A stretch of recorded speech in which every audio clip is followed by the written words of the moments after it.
Good morning. BCom second year की corporate accounting की आज हम क्लास नंबर 19 स्टार्ट करेंगे। चैप्टर हम पढ़ रहे हैं valuation of goodwill.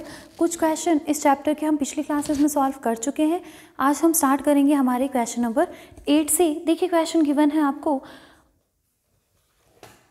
Average net profit of a firm, आपको एक फर्म के औसत शुद्ध लाभ समायोजनों से पूर्व दे रखे हैं 4,14,000 रुपये के। तो ये एवरेज प्रॉफिट है आपका। इस लाभ में गैर व्यापारिक विनियोगों पर 4% की दर से ब्याज शामिल है। आपको बोल रहे हैं नॉन ट्रेड इन्वेस्टमेंट्स आपने कुछ कर रखे हो, उन पर 4% पर एनम के हिसाब से आपको क्या मिलता है, इंटरेस्ट मिलता है। वो इंटरेस्ट इसके अंदर इंक्लूड हो रखा है। इन विनियोगों का लागत मूल्य यानी कि इनकी कोस्ट दे रखी है 98,200, जबकि इनका फेस वैल्यू या अंकित मूल्य है 1,00,000 रुपये। तो अब हम इंटरेस्ट किस पर कैलकुलेट करें, तो इंटरेस्ट हमेशा फेस वैल्यू पर दिया जाता है। जैसे शेयर्स के मामले में क्या होता है, डिविडेंड हमेशा फेस वैल्यू पर दिया जाता है। डिबेंचर्स में भी इंटरेस्ट हमेशा फेस वैल्यू पर दिया जाता है। आपने कितने में इशू किया शेयर, उससे फ़र्क नहीं पड़ता। आपने अपने डिबेंचर्स कितने में इशू किए, उससे कोई लेना देना नहीं है। उन पर इंटरेस्ट या डिविडेंड जो है वो उनके अंकित मूल्य के आधार पर ही दिया जाता है। तो इसी तरह दूसरे सिक्योरिटीज़ में भी हमें जो इंटरेस्ट मिलेगा वो किस पर मिलेगा, उनकी फेस वैल्यू पर। मीन्स 1,00,000 रुपये पर 4% पर एनम के हिसाब से हमें क्या मिलता आया है, इंटरेस्ट मिलता है नॉन ट्रेड इन्वेस्टमेंट पर। इस 4,000 रुपये को हमें क्या करना पड़ेगा, अपने एवरेज प्रॉफिट्स में से हटाना पड़ेगा, क्योंकि हमें क्या चाहिए होते हैं, बिजनेस प्रॉफिट्स चाहिए होते हैं। ओके, आगे बोल रहे हैं 6,000 रुपये वार्षिक के व्ययों के भविष्य में होने की संभावना नहीं है। मतलब ऐसे कोई एक्सपेंडिचर्स है जो कि अभी तो होते हैं ₹6,000 पर एनम के, लेकिन फ्यूचर में वो एक्सपेंसेस जो है ना वो इनकर होंगे ही नहीं। तो ये क्या हो गया, saving in future expenditures add कर देंगे ना एफएम पे निकालते टाइम पे।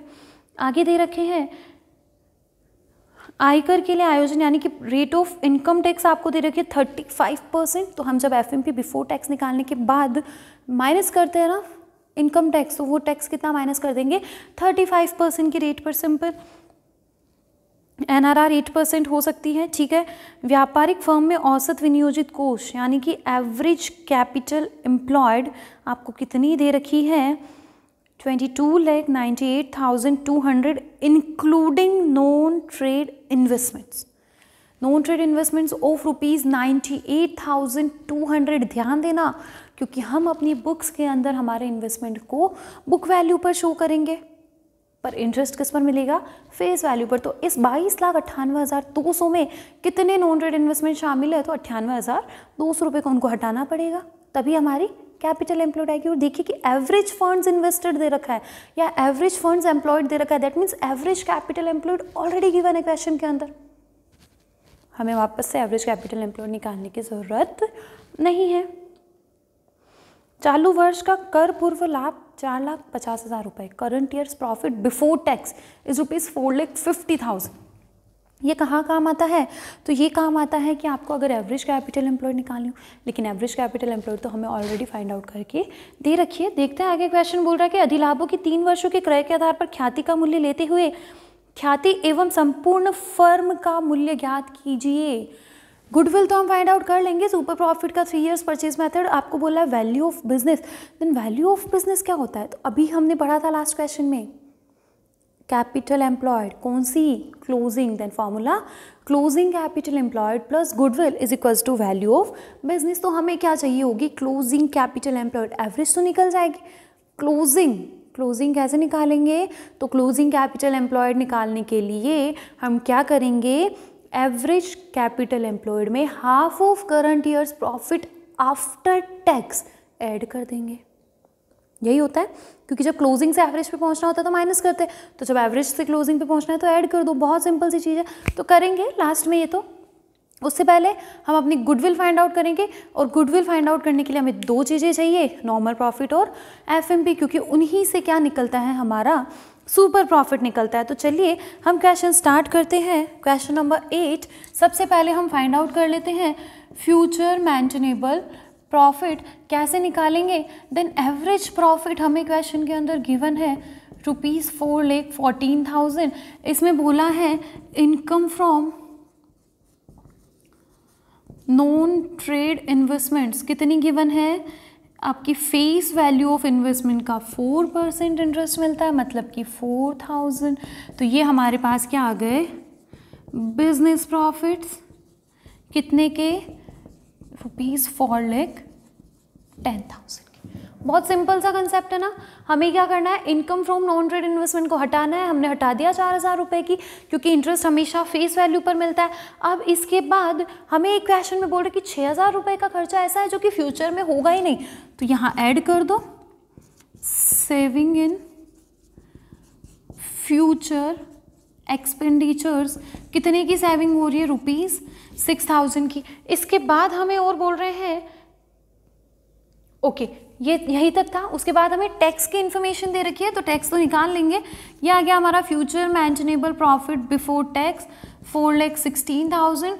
इसके बाद हमें रेट दे रखा है टैक्स का 35%, देन टैक्स माइनस कर देंगे हम 35% की रेट पर, तो ये आता है 1,45,600। तो ये हमारे पास आ गया future maintainable profit after tax 2,70,400। समझ में आई चीज़? सिंपल था, कुछ बहुत ज़्यादा टिपिकल यहाँ पर कुछ नहीं था। जो क्वेश्चन के अंदर इन्फॉर्मेशंस गिवन थी उन एक एक इन्फॉर्मेशंस को हमने ध्यान से पढ़ा और उसके बेस पे हमने क्या फाइंड आउट कर लिया, हमारा future maintainable profit find out हो गया। अब हमें क्वेश्चन के अंदर सुपर प्रॉफिट पूछा है, तो हमें दो चीज़ें और चाहिए, एवरेज कैपिटल एम्प्लॉयड चाहिए और उसके बाद नॉर्मल प्रॉफिट चाहिए। तो चलिए सेकेंड हम फाइंड आउट करते हैं, एवरेज कैपिटल एम्प्लॉयड। तो देखिए कैपिटल एम्प्लॉयड के बारे में हमें क्वेश्चन के अंदर दे रखा है एवरेज फंड्स इन्वेस्टेड या एवरेज फंड्स एम्प्लॉयड। कितना दे रखा है, तो ₹22,98,200। इसमें क्या शामिल है, नॉन ट्रेड इन्वेस्टमेंट्स। तो इन नॉन ट्रेड इन्वेस्टमेंट्स को हम क्या कर देंगे, लेस कर देंगे। बुक्स में हमेशा ये फेस वैल्यू पर नहीं बल्कि कॉस्ट पर शो होते हैं, इसलिए हमने कॉस्ट को माइनस किया है।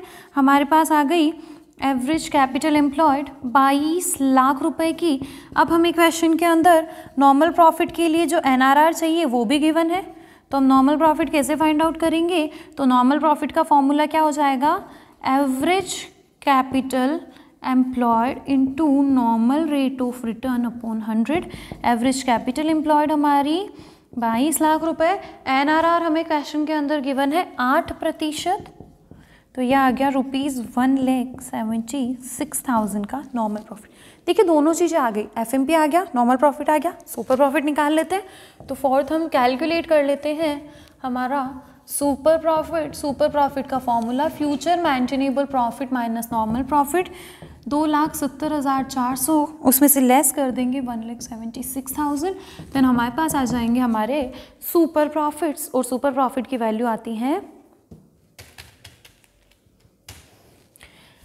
94,400। अब इसके बाद गुडविल पूछा है, तो गुडविल क्या बोल रहे हैं कि गुडविल आपको फाइंड आउट करनी है 3 years purchase of super profit. तो सुपर प्रॉफिट है इंटू 3 कर दो, तो 94,400 इंटू 3, तो हमारे पास गुडविल की वैल्यू आ जाएगी 2,83,200। चलिए हमें दो चीज़ें फाइंड आउट करने बोली थी, एक तो गुडविल पूछा था, दूसरा वैल्यू ऑफ बिजनेस पूछा था। तो गुडविल तो हमने फाइंड आउट कर ली, अब हमें फाइंड करना है value of business. Then value of business का हमारा सिंपल सा फॉर्मूला है closing capital employed plus goodwill. Then goodwill तो हमारे पास है 283,200, but what about closing capital employed. तो क्लोजिंग कैपिटल एम्प्लॉयड हम फाइंड आउट करेंगे, बिल्कुल करेंगे, वर्किंग नोट बनाएंगे। Closing capital employed is equals to average capital employed plus half of current years profit after tax. Current years profit after tax हम क्या कर देंगे, ऐड करेंगे। कैसे निकालेंगे, तो एवरेज कैपिटल एम्प्लॉयड हमें क्या करना है, एवरेज फंड्स इन्वेस्टेड निकालने। देखिए यहाँ पर एक चीज़ और ध्यान रखिएगा कि आपके अगर नॉन ट्रेड इन्वेस्टमेंट वगैरह कुछ शामिल है ना, उनको भी हमें जोड़ना रहता है अपनी कैपिटल के अंदर, क्योंकि आप जब अपने बिजनेस को ट्रांसफ़र कर रहे हो तो उन एसेट्स को भी तो ट्रांसफ़र करोगे ही ना। तो जब उन एसेट्स को ट्रांसफ़र किया जा रहा है तो कैपिटल के अंदर उनकी वैल्यू भी जुड़ी हुई होनी चाहिए। तो हम क्या ले लेते हैं, वही एवरेज कैपिटल इन्वेस्टेड ले लेते हैं जो क्वेश्चन में गिवन थी, क्योंकि इसके अंदर नॉन ट्रेड इन्वेस्टमेंट भी शामिल थे। इसमें ऐड करते हैं half of current years profit after tax. Current year का प्रॉफिट क्वेश्चन में गिवन है कितना, 4,50,000, but that is before tax. तो इसमें से 35% माइनस कर दो और उसका हाफ कर दो। सिंपल सी चीज़ है ना। आपको बिफोर टैक्स प्रॉफिट दे रखा है, आफ्टर टैक्स निकालने के लिए क्या करो, उसमें से माइनस कर दो तो कितना आता है, देखिए 22,98,200, ये तो हमारी कैपिटल है। इसमें से ये माइनस किया, ये हमारे पास current years profit after tax आ गया और इसका हाफ हमें ऐड करना है। 1,46,250, ये half of current years profit after tax आया है। तो ये हमारे पास आ गई 24,44,450 रुपये की क्लोजिंग कैपिटल एम्प्लॉयड इन 24,44,450 रुपये। इसमें हम ऐड कर देंगे गुडविल, तो हमारे पास आ जाएगी वैल्यू ऑफ बिजनेस 27,27,650 रुपये। आई चीज़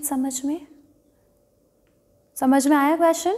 तो बहुत कुछ टफ नहीं था इस क्वेश्चन के अंदर, बस क्लोजिंग कैपिटल एम्प्लॉयड इसमें एक नया पॉइंट आया है जो कि अभी तक हमने किसी क्वेश्चन के अंदर निकाली नहीं है। तो क्लोजिंग कैपिटल एम्प्लॉयड कैसे फाइंड आउट कर दी जाती है वो मैंने आप लोगों को बता दिया। Half of current years profit after tax, हमें जो प्रॉफिट दे रखा था वो बिफोर टैक्स दे रखा था, हमने उसमें से टैक्स माइनस करके आफ्टर टैक्स बनाया, उसके बाद उसका हाफ हमने क्या किया है, हमारी क्लोजिंग कैपिटल एम्प्लॉयड निकालने के लिए एवरेज कैपिटल एम्प्लॉयड के अंदर जोड़ दिया है। और एवरेज कैपिटल एम्प्लॉयड जब आपकी वैल्यू ऑफ बिजनेस के पर्पज से निकाली जा रही है तो ऐसे केस में नॉन ट्रेड इन्वेस्टमेंट्स भी उसमें इंक्लूड होते हैं। तो ये था हमारा क्वेश्चन नंबर 8। आई होप आप सब लोगों को क्लियर होगा। देखिए अब नेक्स्ट क्वेश्चन पे आते हैं। क्वेश्चन नंबर 9 हमारा, देखिए मिस्टर अप्पू एक केमिस्ट की दुकान चलाते हैं। 31 मार्च 2016 को उनकी नेट एसेट्स दे रखी है ₹20 लाख। ओके, दुकान का 20,000 रुपये का वार्षिक किराया तथा केमिस्ट एक उन्होंने एम्प्लॉय या वर्कर लगा रखा है, उसको 10,000 रुपये वार्षिक वेतन चुकाने के बाद मिस्टर अप्पू 1,50,000 रुपये का लाभ कमाता है। क्या हो रहा है, ये एक दुकान चला रहे हैं, उस दुकान का किराया दे रही है 20,000 रुपये और साथ के साथ उन्होंने एक एम्प्लॉय भी एक वर्कर भी काम करने वाला इंसान लगा रखा है, उसको भी आप सैलरी दे रहे हो पर एनम 10,000। ओके, और उसके बाद भी आपका नेट प्रॉफिट बचता है ₹1,50,000 पर एनम। ओके, उसकी दुकान की भवन का मालिक जो है, जो कि एक विशेषज्ञ केमिस्ट है, जो कि खुद एक केमिस्ट है दुकान का मालिक, उस केमिस्ट दुकान को खरीदने का इच्छुक है। मतलब दुकान का जो मालिक है ना वो उसके बिजनेस को परचेज करना चाह रहा है और वो दुकान का जो मालिक है वो खुद क्या है, केमिस्ट है। ठीक है, अंतिम विनियोजित पूंजी पर प्रत्याय की उचित दर 8%, मतलब normal rate of return on closing capital employed is 8%। Mister Appu अपने व्यवसाय की ख्याति के भुगतान के लिए उसे दुकान के भवन के मालिक से कितनी राशि की आशा करे। मिस्टर अप्पू जो अपने बिजनेस को सेल कर रहे हैं वो आपसे पूछ रहे हैं कि उन्हें गुडविल के लिए अपने लैंडलॉर्ड से कितना लेना चाहिए।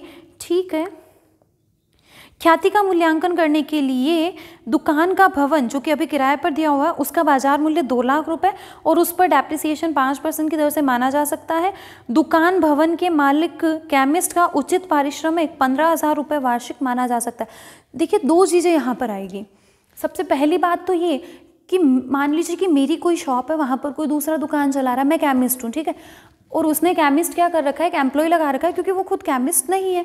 अब जब मैं उस बिज़नेस को परचेज कर लूँगी तो जब मैं खुद ही केमिस्ट हूँ तो मैं और एक केमिस्ट को अपनी शॉप पे क्यों लगाऊँ। मैं क्या करूँगी, उस केमिस्ट को तो रखूँगी नहीं, तो उस केमिस्ट को जो सैलरी दी जाती है उसकी तो मुझे सेविंग होगी। बहुत सिंपल सी बात है कि जो काम मुझे खुद करना आता है उस काम के लिए मैं कोई दूसरा वर्कर क्यों रखूँगी उसको सैलरी देकर। तो यहाँ पर उस मिस्टर जो भी आपका लैंडलॉर्ड है उसको सेविंग होगी फ्यूचर एक्सपेंसेस में कितने की, ₹10,000 पर एनम की, क्योंकि अब उसे वो सैलरी देने की ज़रूरत नहीं है। सेकंड चीज़ यहाँ बोल रहे हैं कि 15,000 पर एनम उसका क्या मान सकता है, फेयर रेम्यूनरेशन। तो ये फेयर रेम्यूनरेशन हम लास्ट में माइनस कर देंगे एफएमपी निकालने के लिए।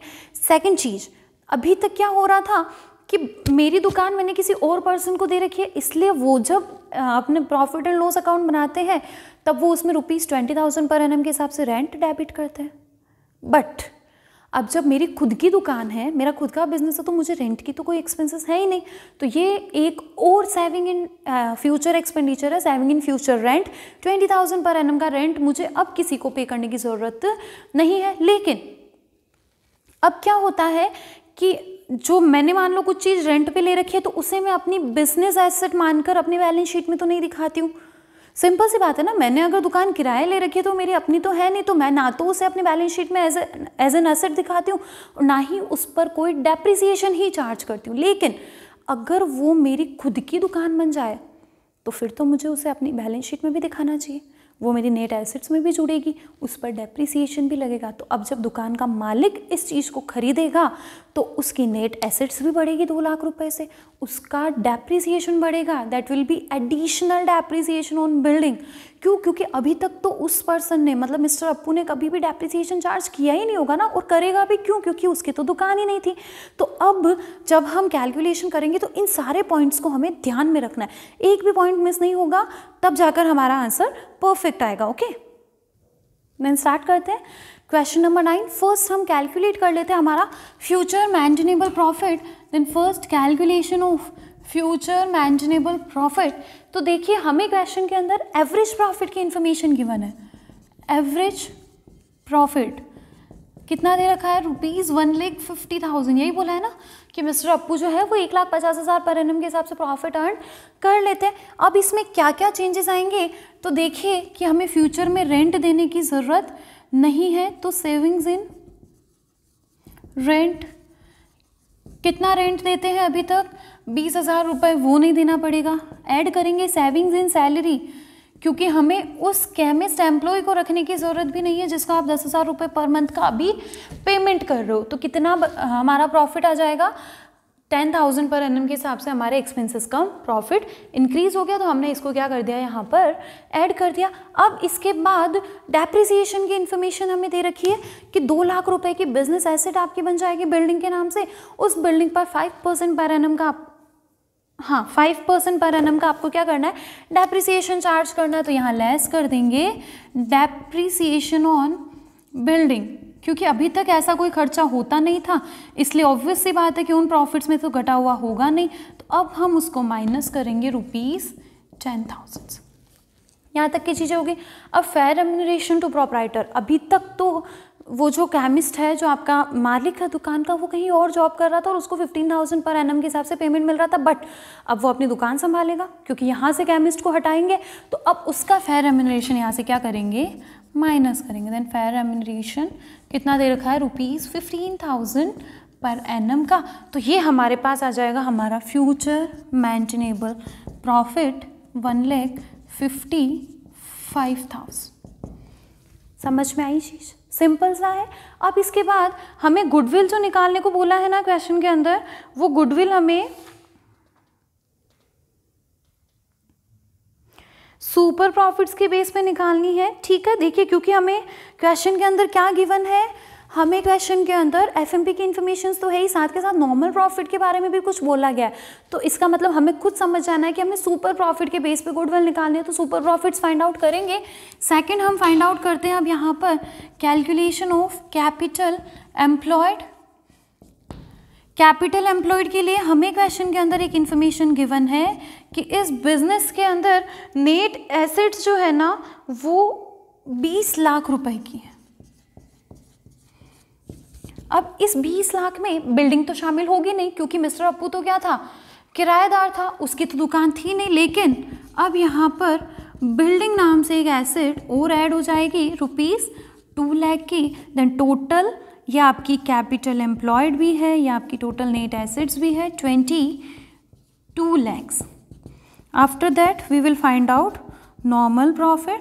नॉर्मल प्रॉफिट के लिए क्वेश्चन में आपको normal rate of return given है, तो हम करेंगे capital employed into normal rate of return upon 100। Capital employed देखिए 22 लाख।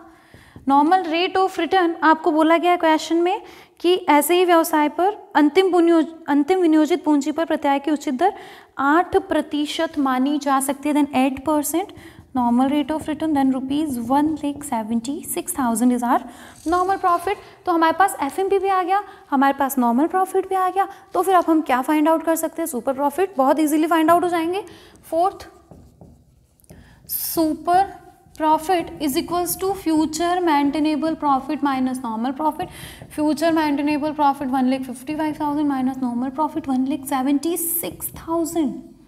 0 nil माइनस में कभी सुपर प्रॉफिट नहीं हो सकती, क्योंकि सुपर प्रॉफिट की डेफिनेशन क्या है, excess of future maintainable profit over normal profit और excess of average profit over normal profit, then super profit.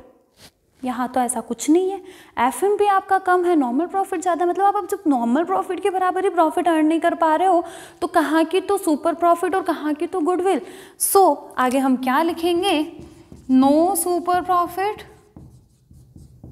Hence no goodwill, ना तो सुपर प्रॉफिट है और इसी कारण से कोई गुडविल भी नहीं है। मिस्टर अप्पू अपने लैंडलॉर्ड से, दुकान के मालिक से गुडविल के लिए कुछ भी नहीं ले सकते हैं। समझ में आई चीज? अब यहाँ पर अगर सुपर प्रॉफिट नेगेटिव आ रहा है तो उसको जीरो लिखना है हमेशा, सुपर प्रॉफिट कभी भी नेगेटिव होगा नहीं, क्योंकि सुपर प्रॉफिट ही नहीं है ना, है ही नहीं सुपर प्रॉफिट, तो गुडविल भी नहीं होगी। समझ में आ गई चीज? नेगेटिव कभी नहीं लिखा जाएगा, सुपर प्रॉफिट अगर जीरो या फिर नेगेटिव आ रहा है तो फिर कोई गुडविल भी वहाँ पर नहीं होती है। ये था हमारा question number 9। I think clear होगा आप लोगों को। चलिए नेक्स्ट क्वेश्चन नंबर 10 पर आ जाते हैं। छोटा सा क्वेश्चन है। क्वेश्चन गिवन है, श्री रवि कुमार के पास 1 लाख रुपए है जिनको वह एक व्यापार खरीदने में उपयोग करने की सोच रहे हैं। वो सोच रहे हैं कि मैं 1 लाख रुपए से क्या करूँ, कोई बिजनेस परचेज कर लूँ। ठीक है, विकल्प के रूप में उनके पास क्या ऑप्शन है, दूसरा कि उसे उस रकम को 7.5% वार्षिक की आय दर पर एक भवन समिति में विनियोग करने की सलाह दी गई है। आपको क्या बोला गया कि एक बिल्डिंग सोसाइटी है, उसके अंदर आप 7.5% पर एनम के हिसाब से इंटरेस्ट ले लो और उसमें क्या कर दो, इन्वेस्ट कर दो। ओके, या इसका फर्स्ट अल्टरनेटिव है। सेकेंड, वह सोचता है कि यदि वह नौकरी करे तो उसे 600 रुपये मासिक वेतन तो मिल ही सकता है। ये क्या है, उसका फेयर रेम्यूनरेशन है कि अगर वो 600 रुपीज़ पर एनम के हिसाब से तो पैसा कमाई, 600 रुपीज़ पर मंथ के हिसाब से उसको सैलरी मिल सकती है। अच्छी बात है, फेयर रेम्यूनरेशन है। मान लीजिए रवि कुमार को एक उपयुक्त व्यापार खरीदने को मिल गया है। ओके, एक उपयुक्त व्यापार खरीदने को मिल गया है जिसमें औसतन 18,000 रुपये प्रति वर्ष लाभ हो सकता है। क्या हो रहा है, मिस्टर रवि को एक ऐसा बिजनेस मिला है जिसमें उन्हें 18,000 पर एनम का प्रॉफिट हो सकता है, दैट इज एवरेज प्रॉफिट, जिसका क्रय मूल्य है 1 लाख रुपए, जिसमें कि ख्याति शामिल नहीं है। अधिलाभों के 3 वर्षों के क्रय के आधार पर ख्याति के मूल्य का परिकलन कीजिए। आपको फाइंड आउट करनी है गुडविल किस मेथड से, then 3 years purchase of super profit. देखिए हमें क्या क्या इन्फॉर्मेशन गिवन है क्वेश्चन के अंदर। एक तो हमें प्रॉफिट के बारे में गिवन है कि 18,000 रुपये की एनआरआर गिवन है 7.5%। एनआरआर ही तो है 7.5% के, कहीं और अगर आप करो तो आपको कितना रिटर्न मिल रहा है, 7.5। एक fair remuneration to proprietor given है कितना, 600 पर मंथ। उसके बाद हमें कैपिटल एम्प्लॉयड की इन्फॉर्मेशंस भी है कि आप अपना ये जो बिजनेस है ना उसको 1 लाख रुपए में खरीद सकते हैं और उसमें गुडविल की वैल्यू शामिल नहीं है, तो बहुत अच्छी बात है। कैपिटल एम्प्लॉयड में तो गुडविल की वैल्यू वैसे ही शामिल होनी भी नहीं चाहिए, तो हम फाइंड आउट कर सकते हैं हमारी गुडविल। अगर सुपर प्रॉफिट आता है तो उसके 3 years परचेज के हिसाब से गुडविल आ जाएगी। तो देखिए क्वेश्चन नंबर 10 हम करते हैं। सबसे पहले हम फाइंड आउट कर लेते हैं फ्यूचर मेंटेनेबल प्रॉफिट। कैसे, तो एवरेज प्रॉफिट क्वेश्चन में गिवन है, या एनुअल प्रॉफिट इसको कहें, ₹18,000, 18,000 रुपये आपको एवरेज एनुअल रेट पे एनुअल बेसिस पे प्रॉफिट होने वाला है। उसके बाद हमें क्वेश्चन के अंदर बोला गया है कि फेयर रेम्यूनरेशन है उस पर्सन का, देन यहाँ से माइनस कर देंगे फेयर रेम्यूनरेशन, क्योंकि अगर ये बिजनेस ना करके कहीं दूसरी जगह जॉब करता तब भी तो उसे 600 रुपये पर मंथ के हिसाब से, 600 रुपये पर मंथ के हिसाब से क्या मिलता, सैलरी मिल जाता। देन 7,200 का फेयर रेम्यूनरेशन यहाँ से माइनस हो जाएगा। ये हो जाएगा हमारा फ्यूचर मेंटेनेबल प्रॉफिट 10,800 रुपये। समझ में आई चीज़? समझ में आई चीज़? हमने क्या किया, फेयर रेम्यूनरेशन माइनस ही तो होता है और ये इन्फॉर्मेशन फेयर रेम्यूनरेशन की तो है कि उसको 7,200 रुपये पर एनम के हिसाब से रेम्यूनरेशन मिल सकता है, तो हमने माइनस कर दिया। इसके बाद ये हमारा एफएमपी हो गया। सेकंड चीज़ हमें चाहिए होती है नॉर्मल प्रॉफिट, तो नॉर्मल प्रॉफिट हम फाइंड आउट कर लेते हैं। नॉर्मल प्रॉफिट का क्या फॉर्मूला होगा, capital employed into normal rate of return upon 100। Capital employed हमारी कितनी, 1 लाख रुपए की। बिजनेस आप कितने में खरीद सकते हो, 1 लाख में, और 7.5% आपको रेट भी गिवन है। Then 7,500 are normal profit. तो थर्ड पे हम क्या फाइंड आउट करेंगे, super profit is equals to future maintainable profit minus normal profit. 10,800 में से 7,500 हटाओ तो ये बचते हैं 3,300। और लास्ट हमें गुडविल के लिए बोला है, goodwill is equals to 3 years purchase of super profit mean super profit into 3, तो goodwill is equals to ₹9900। Question solve. समझ में आई चीज? तो सिंपल सा था। क्वेश्चन के अंदर जो जो इन्फॉर्मेशन दे रखी है ना, उनका हम कहाँ कहाँ यूज़ कर सकते हैं, ये चीज़ें आप लोगों को क्लियर होनी चाहिए। तो जैसे जैसे हम क्वेश्चंस कर रहे हैं वैसे वैसे नई नई चीज़ें आप लोगों को सीखने को भी मिल रही है, और ये चीज़ें आपके दिमाग में बिल्कुल फिट हो जानी चाहिए। ये सारे पॉइंट्स आपके दिमाग में क्लियर होने चाहिए, और ये क्लियर तभी होते हैं, याद तभी होते हैं जब हम खुद से क्वेश्चन करते हैं। तो ये क्वेश्चंस मैं करवा तो रही हूँ, लेकिन इन क्वेश्चंस को जब आप अपनी नोटबुक में करेंगे ना तो खुद से करेंगे, इससे आपकी प्रैक्टिस होगी। मैं बार बार कहती हूँ, प्रैक्टिस करोगे, क्वेश्चंस करोगे, तभी कंसेप्ट्स क्लियर होंगे। ठीक है, तो आप लोग सॉल्व करिए इसको। क्वेश्चन नंबर 10 तक हमारी कंप्लीट है।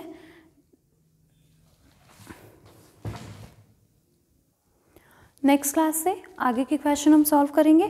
तब तक इन क्वेश्चंस को अच्छे से पढ़िए और खुद से इनको करने की कोशिश कीजिए। Thank you.